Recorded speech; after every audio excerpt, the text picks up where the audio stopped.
From Protζεκτ Κάμελοτ, and I'm here with Niara Isley.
And so when I got regressed, Bud said, I want you to go to a time that seems significant to you in January of 1980 when you were in the Air Force. And immediately I found myself standing on the deck of the radar van, because radar vans are like the back of a semi, like the trailer, and then it's filled with electronic equipment.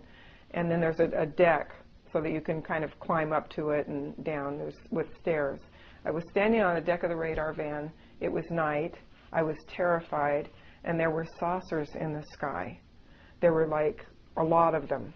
You know, I would say at least 9, maybe more, but my attention was riveted on the one that was closest because I could hear sound coming from it, and I could see it quite well. I mean, there wasn't a lot of detail on it. I was seeing the bottom of it more than the top. It was like a translucent metal skin on the bottom. It had a circular feature in the center. There was a sound coming from it like speakers at a rock concert when no music is coming through and they're just kind of sitting there humming and maybe there's a little crackle. Mm-hmm. That's a very good description. Yeah, and I was looking at this thing, and any wonder at seeing such a craft was completely blotted out by just how terrified I was feeling. Were you with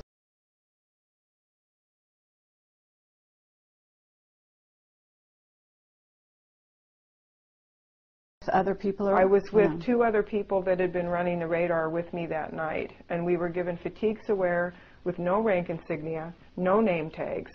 We were forbidden to speak to each other beyond what was necessary to run the test.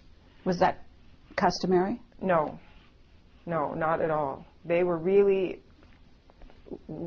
they had us very tightly under control, and there were guns involved. I found out in a later hypnosis session, some years later when I went back and looked at this again, that I was hauled out of my motel room in the middle of the night at gunpoint. So it's no wonder I was terrified out there.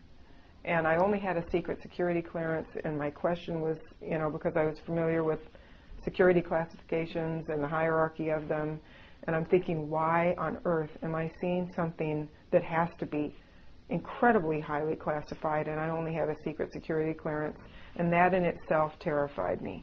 Okay, and now when you said there are saucers in the sky, can you describe how many and the size of them, and were they all identical in the way they were shaped and so on? They all looked very similar. I wouldn't say they were identical, but they all looked very similar, and again, I was terrified, and I was really just looking at the one closest. Were they all the same size?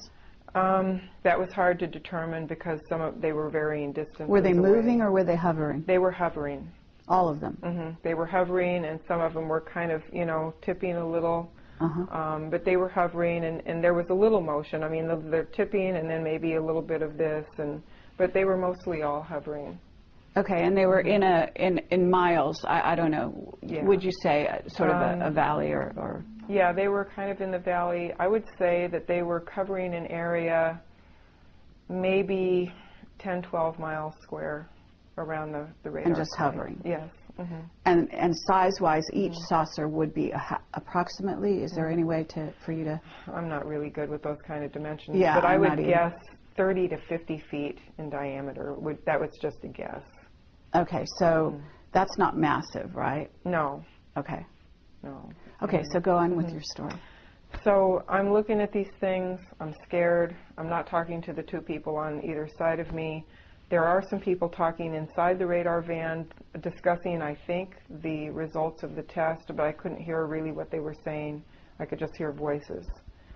A period of time went by. They came out of the radar van, and we were put, me and the other two people, were put on a bus, like an old school bus, painted Air Force blue, and the windows were painted over.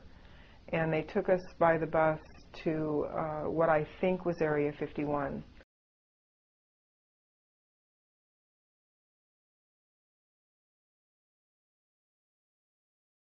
And when we got to our destination, we were taken off the bus, and we were taken to a medical facility.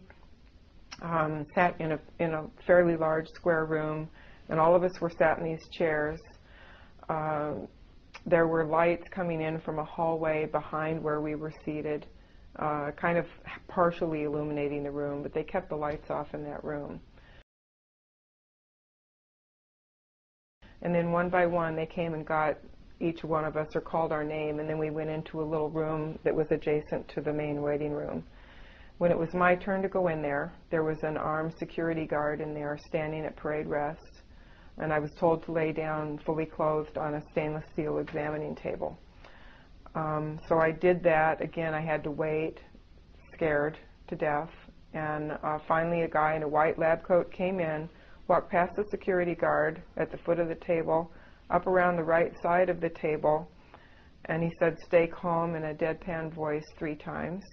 And when he got up beside the right side of my head, kind of like in one smooth move, he'd had a hypodermic needle kind of hidden in his hand in the sleeve of his lab coat, came up one smooth move and injected me in the right side of the neck.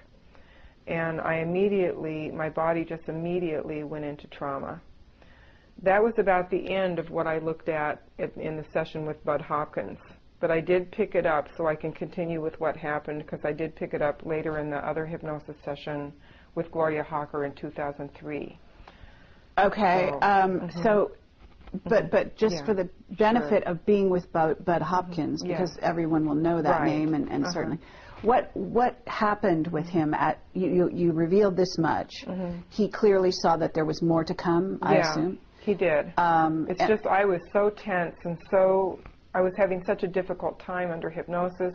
I was having just an incredible headache came up with looking at this data. And Bud kept giving me suggestions to try to make it go away, but it didn't really. It would diminish, and then it would just come back in force. And the headache was just splitting. And the headache lasted 3 days after the session. And I have to wonder if that was programmed in. Should she ever start make her have a headache, or something? I don't know. Yeah. But so how did you part with Bud at that point? We parted on really good terms. I was very grateful to him for helping shed some light into this area. And I had a hard time accepting it at first because it was so incredibly cruel. And I just wasn't prepared for that. I thought, how does this happen in the United States of America, land of the free and home of the brave? And my whole idea of the country I lived in and had gone in the military to serve just started going up in smoke at that point. So I started going to all the lectures I could attend, all the contactee groups and abductee groups, and anybody that had anything going on. In Las Vegas, there fortunately was quite a bit of that. And I went everywhere I could, and I met a woman named Misha Johnston, who is really a good friend of Melinda Leslie, and I finally reconnected with her. And she connected me with all kinds of people, James Barclay, and some other people. that had had similar experiences. She told me about MilAbs because I had never heard of MilAbs up until that, having the hypnosis.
I'd never heard of such things. And so I was really disturbed. And so I kept going around checking out all this information, and to my horror, I found more corroborating data than not. And so, but at that point, did you get, you met with another person, a regression hypnosis person? It took me years to get to the next step. To the point where I could even go under hypnosis again and look at what else happened. Really? Okay. Because it was really difficult. It was like being handed a case of instant post-traumatic stress disorder to deal with it. And there was one group, I have to mention this because it was just made my blood run cold. One group I went to in Las Vegas where we sat in a circle and everybody was sharing about their experiences. And then it came to my experience, and I didn't want to give any details of my experience because I was hoping to hear other details that might confirm my own. And so I said, well, what happened to me is I was taken out in the middle of the desert to test radar on UFOs, and then I think they took me to Area 51 and did a mind wipe procedure on me. And a guy across the room looked at me and he said, did they stick you in the side of the neck with a needle too? And that was exactly what had happened. And I was so terrified, I just wanted the group to end and get in my car and drive away. Now I wish I'd talked to the man. But back then, it was like more than I could handle. It was just, my blood ran cold. There was that grave, someone walking on your grave feeling, sinking in quicksand feeling. Wow. Yeah. Okay. So now several years, how many years passed before you went into regression hypnosis again and got more of the story? Yeah, 9 years. 9 years? 9 years. Oh, my. Because it was like chasing around, trying to chase shadows, you know. I met a lot of experiencers who are all trying to put their pieces together and make a coherent picture, and I certainly sympathize with that. But my life up to that point had been about spirituality and meditation and yoga and health food, and I didn't want to be obsessed with the UFO field, and I could see it coming. And I just thought, you know, this is crazy. The ETs aren't talking, and they have major pieces. And the government's not talking, and they have major pieces. And I just thought, the heck with it all. I'm just going to go back to my meditation, and I'm going to wait till Dan Rather announces on the evening news that we have contact, or, you know, this comes out somehow. You know, I just thought, I'm out of it. I'm not going to let this rule my life. But the essence of a spiritual path is to really know yourself. I'm sure you know that from what I know of you on Project Camelot. And so in my meditation practice and in my life, I keep bumping up against this little black box in the back of my mind where I tucked away all that stuff. And then finally, when Bush became president, when the Supreme Court handed him the presidency and stopped the recount, I was really angry about that, and more aggravated PTSD with what happened under the Bush administration.